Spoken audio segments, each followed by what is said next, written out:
Update, brought to you by Simcox Advocates, advising businesses and families since 1949. Visit simcox.com or call 690 300. Manx Radio's Update with Andy Wint.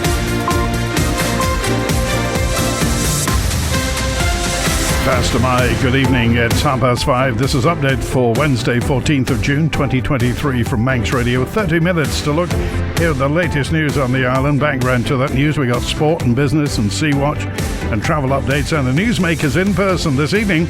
Age restrictions on e-cigarettes and vapes on the way.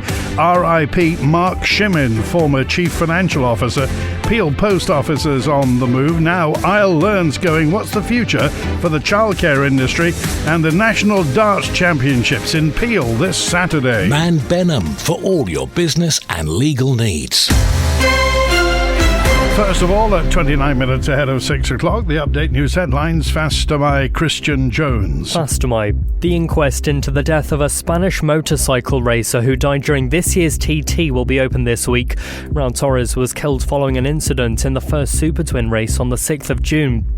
A lack of age restrictions on electronic cigarettes is putting schools in a difficult position when they catch students vaping. That's from the Cabinet Office Minister, as new laws to make it illegal to sell e-cigarette and vaping products to under 18s took their first steps in the House of Keys. And tributes are being paid to the Isle of Man government's former Chief Finance Officer Mark Shimmin MBE, who's died at the age of 66 following a long illness. As well as spending 30 years in the civil service, he was also known as an advocate for the island's heritage. In international news, police in Nottingham believe the man suspected of yesterday's killings also tried to break into a home for vulnerable and homeless people. This afternoon, a vigil is being held at the University of Nottingham to remember two 19-year-old victims. Lawyers for the UK's Department of Health have admitted that coronavirus lockdowns cause profound loneliness, pain and anguish. They've been giving evidence to the COVID-19 inquiry, saying they won't try to claim they did everything right.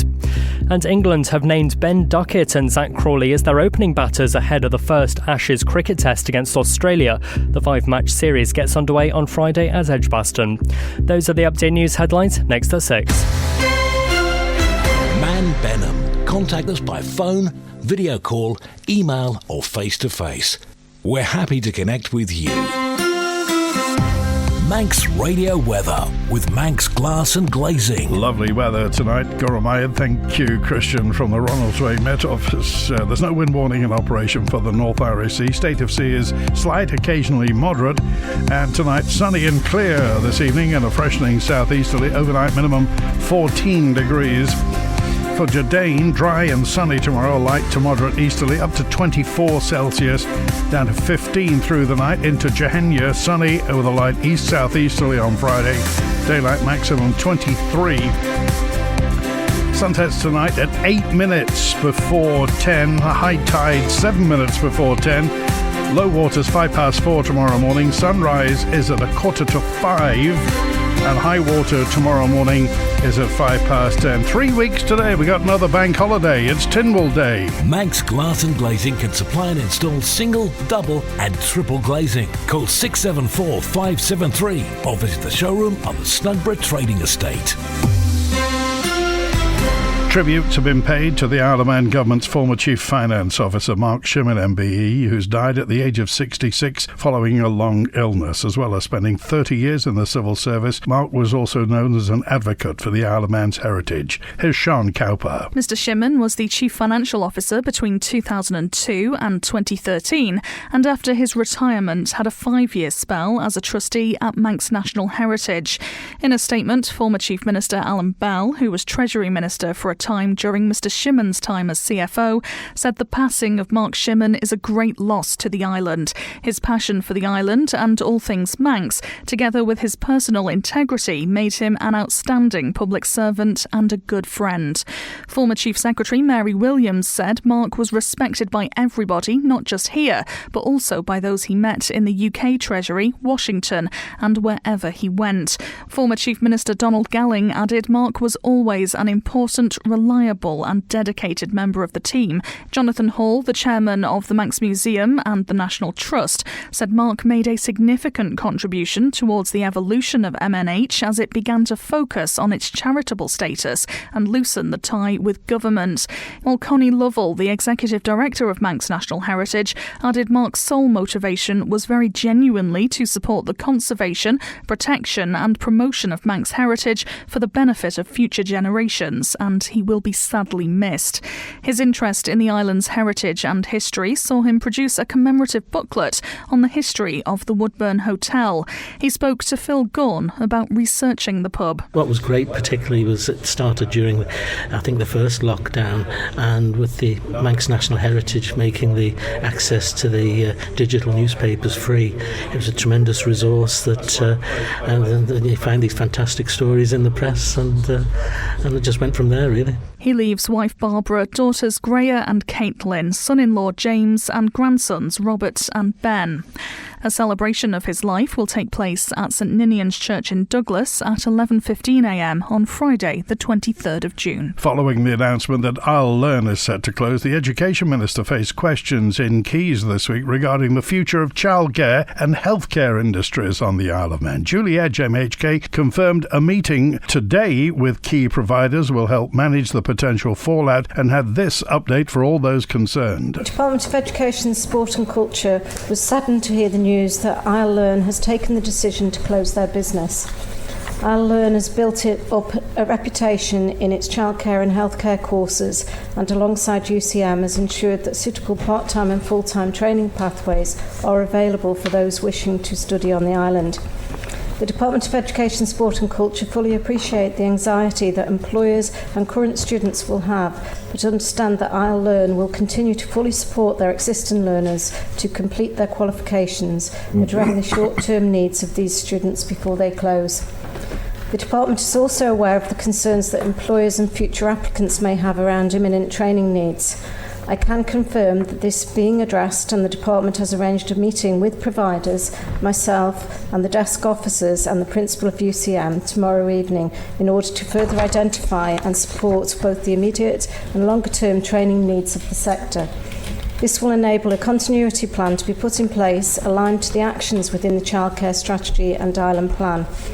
The Department appreciates the importance of a non-island training pathway for the childcare sector as a means of ensuring that providers have access to suitably qualified staff and enabling practitioners to progress within their careers by gaining appropriate additional qualifications. That's Julie Edge speaking in the House of Keys. Now, I'll Learn had 120 people lined up to start courses throughout the rest of this year, but Managing Director Eddie Hall says it's unfeasible to continue. We want to do more for our community. We want to stay open. So qualifying more people in adult care and childcare is how we foresee that we would need to achieve in order to stay open. It'll increase our income. And those 120 people don't cover it? I'm afraid not, no. We'll need closer to 180. Update brought to you by Simcox Advocates, advising businesses and families since 1949. Visit simcox.com or call 690 300. A pre-TT Classic Road Races competitor from Northern Ireland who's accused of raping a Manx resident in a portable toilet has been bailed following an appeal. Tessa Hawley was at Douglas Courthouse. Robert John Woolsey of Agori Road in Portadown had been remanded at the Isle of Man prison after being charged with committing the offence on the 26th of May. The 44-year-old appeared at Douglas Courthouse yesterday for an appeal hearing after a bail application in the summary court last week was unsuccessful.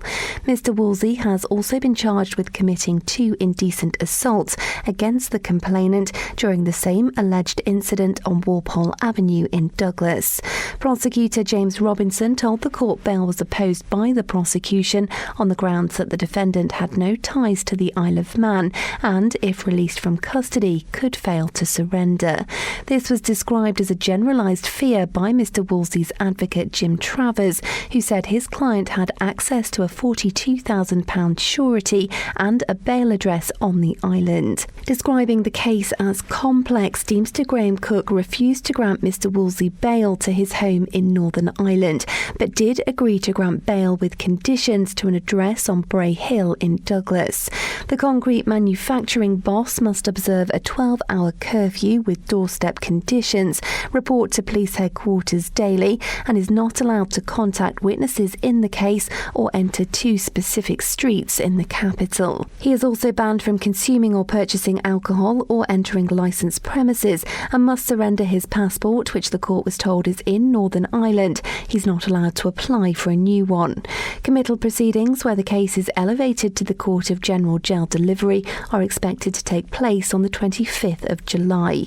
Mr Wolsey has been bailed to that date and will be released from the Isle of Man prison when his passport and the £42,000 security bond has been received by the court. First to my good evening, it's 20 to 6 and we're live from Douglas in the Isle of Man on Manx Radio. This is Update. This weekend's the finale to the Isle of Man darts season with the 2023 National Championships being held in Peel on Saturday. The Isle of Man Darts Organisation changed its ranking systems for this year to encourage more people to take part in the sport. IOMDO Secretary Alan Young explains how beneficial the changes have been and the players expected to be involved this weekend. Our 2 goals are really to put the best team we can out for international events and to get as many people playing as possible, and the Super League sort of has helped towards both of those goals. The Super League in particular, I think a lot of players didn't go to ranking events because they maybe thought they're not the very best players around. Whereas the Super League, where you're part of the team, there's a lot of camaraderie there. It's built up really good team spirit amongst players, and I think it's certainly something to build on for next year. Sort of the ladies, certainly Sarah's the reigning island champion, Sarah Taylor, and Nat Masters champion, and so she'll be looking to defend her titles. Margaret Kelly's been a dominant player in local darts for a good few years, and she'll be looking to get those titles back, I'm sure. So it's hard to see beyond those 2, but we've got some excellent other ladies players: Wendy Andrews, Nikki Bardsley, some good young players like Sophie Hicklin, Jess Corlett, Vicky Cannon. For the men's, Wayne Harrison's the reigning champion. He's won the title 4 or 5 times, so he's certainly going to be thereabouts. Robbie Nelson, who we've already mentioned. Kevin Lane, who together with Robbie, they play on the PDC Challenger Tour.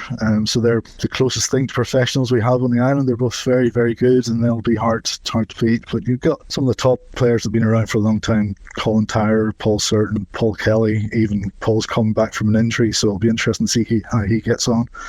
I feel I've got some great players: Peter Sale, Willie Began, and Chris Gilbert, who's been in the Super League this year, who's done really, really well. So, there's quite a group of players there that could give it a go, I think. The men's, there's probably 12, 15 players that'll be turning up thinking they can win it. Sea Watch with the Isle of Man Steam Packet Company. Motorship Ben McCree departed Heysham at 3 minutes to 3. She'll be on the link span in about little less than an hour's time, about 6:30 o'clock, departing this evening at 7:45 for Heysham, arriving there at 11:30. Overnight departure 2:15, back to Douglas at 6 tomorrow morning. High-speed craft Manannan left Liverpool at 12 minutes to 2 this afternoon. She's safely on the link span now. Will be departing from Douglas at 6 o'clock this evening to Liverpool at 8:45, returning at 9:30, back to Douglas at 15:15. Tomorrow morning's departures: high-speed craft Manannan departs Douglas at 7 o'clock for Dublin, and Ben McCree departs Douglas at 8:45 for Heysham. Like the Steam Packet on Facebook for the latest sailing information. This Saturday marks Armed Forces Day on the Isle of Man, which is used to show support for the men and women who make up the Armed Forces community. There'll be a parade down Douglas Promenade getting underway at 1 o'clock, followed by a celebratory gathering in the Villa Marina Gardens. Retired RAF Squadron Leader Colin Kelsey. Remembrance Sunday is a remembrance of the sacrifice that members of the armed forces made in both world wars and other conflicts before and since. Saturday is a celebration of the armed forces family and what they do currently and what they are likely to do in the future. So it's a celebration rather than remembrance. Well, the day, as in previous years, is focused around the parade of serving men and women, veterans, cadet forces, other uniformed forces such as the police and so on, and anybody that has a connection, direct connection with the forces. So, for example, if you want to join the parade with your mother or your father's medals, you can do, and take the pride in having a connection with somebody who's served. We are going to have a fly past this year from Battle of Britain Memorial Flight Spitfire. This is just brilliant, isn't it? 4:36 p.m. The reason we're doing it this year, a week earlier, is because we're deconflicting with the parish walk. It worked, but it didn't work as well as we felt it could do. So this year we've deconflicted. You might be surprised by some of the people that you see sporting berets, medals, blazers and so on. Some of them have got little service, but they're still veterans. It could be somebody who's 90, 100, 25.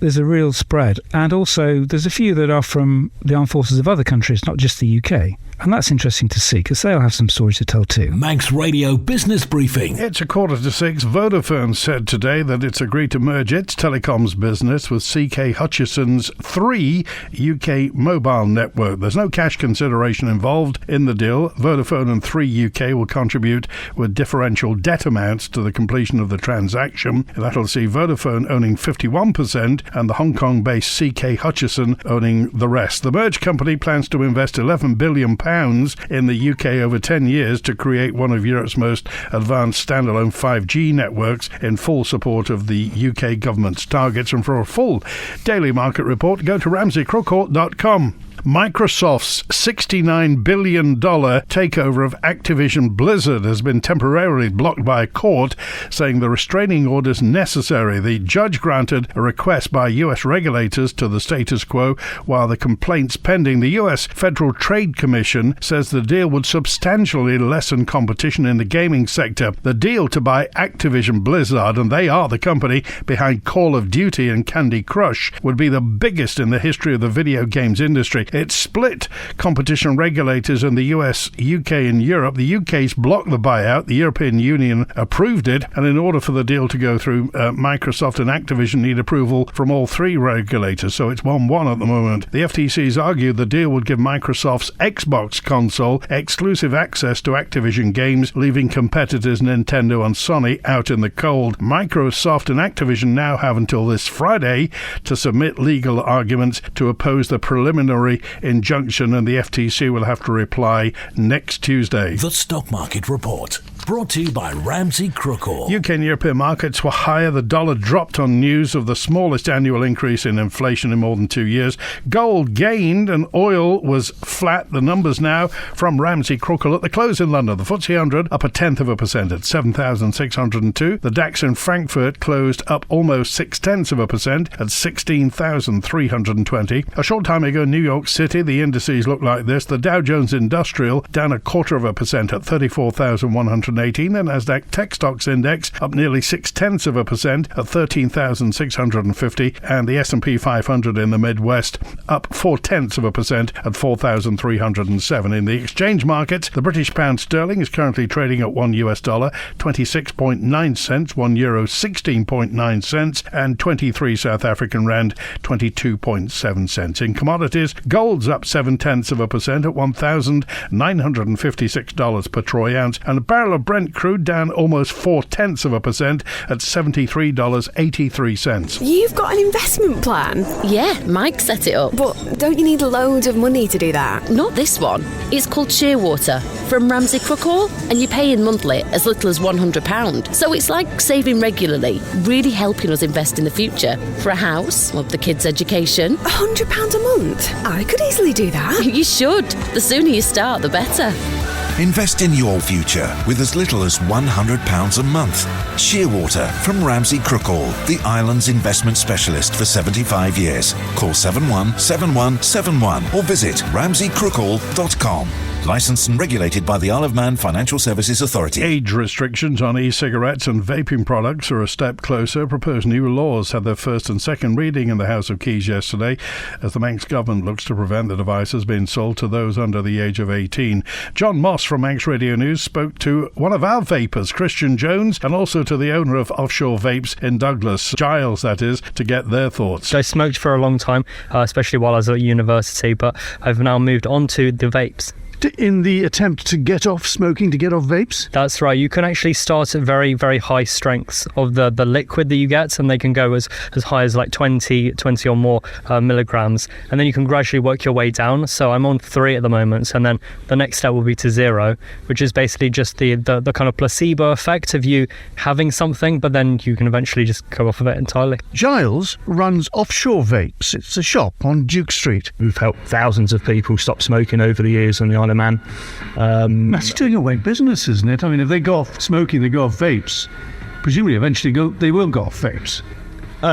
Well, that's the idea, and we have helped lots of people stop vaping as well.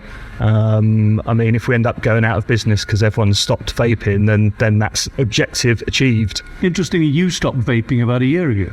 Yeah, I did. Yeah, it was just something that I ended up realising that it was a habitual thing that I was doing rather than an addiction, and just decided to stop, and stopped on New Year's Day and didn't vape for another 12 months after that. Regulations are coming in. They're going initially through the keys, etc. You're in favour, which for someone who actually his business is selling vapes would seem odd. We've always been a responsible retailer.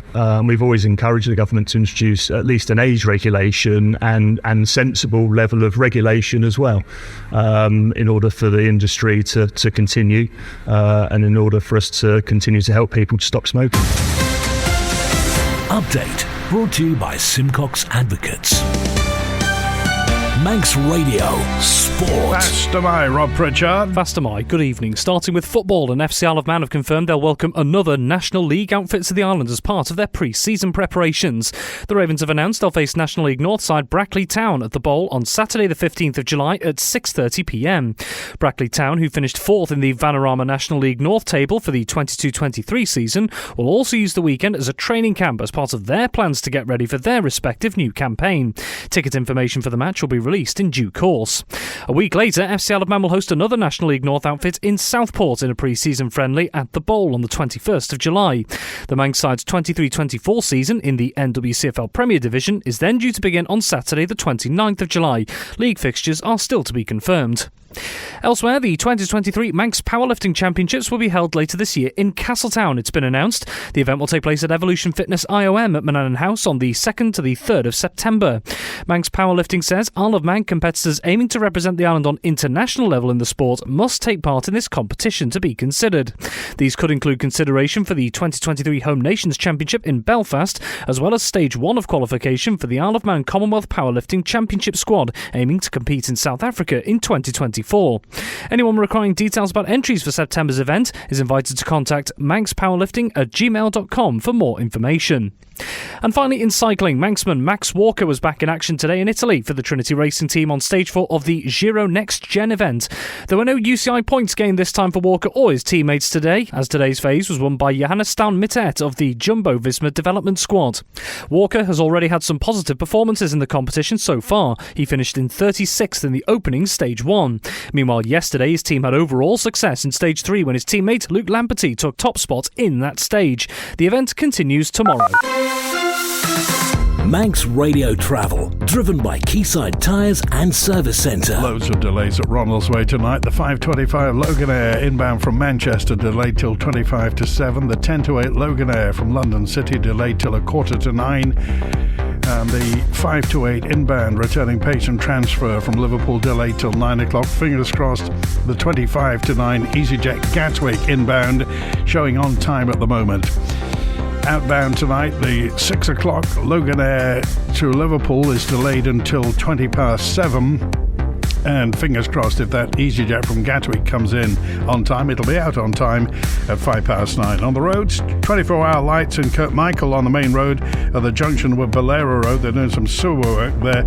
And those lights may be in Kirkmichael, still on the TT course just south of Kirkmichael for substation work. Temporary lights on Cumberland Road in Douglas for resurfacing.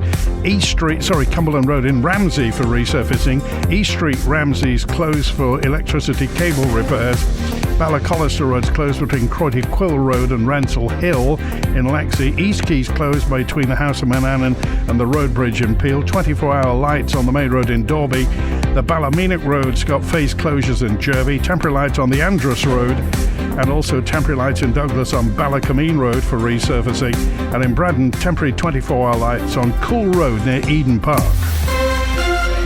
Quayside Tyres and Service Centre Club Card has over £400 worth of saving for your whole family.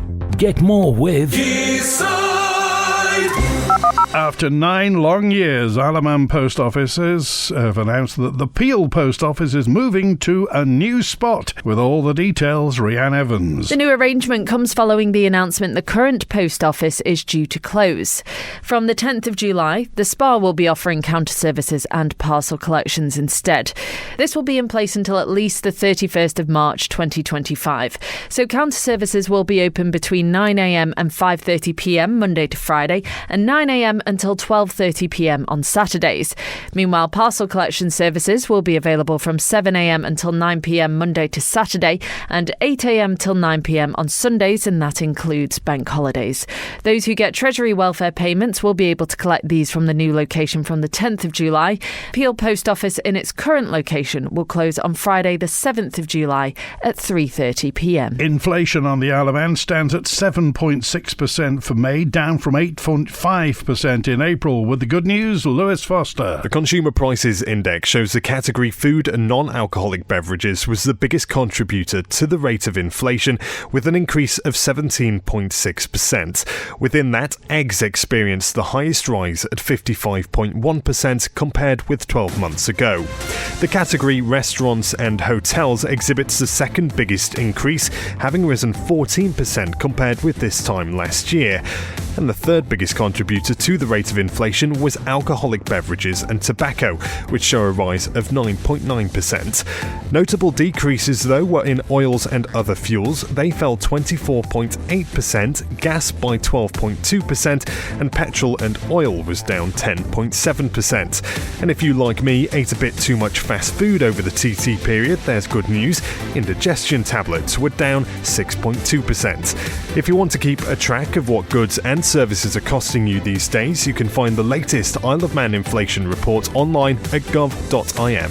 That's it for Update tonight, compiled from the resources of Manx Radio's news department. Thanks to newsreader Christian Jones and his vape, and producer Rhiann Evans. Stick around. Spotlights on the air with Howie Kane in the arts world after 6. Chris Kinley with greatest hits. Ernie Thorne on the opera after 9. And Rhiann's back with After Hours at 10 o'clock tonight. WINT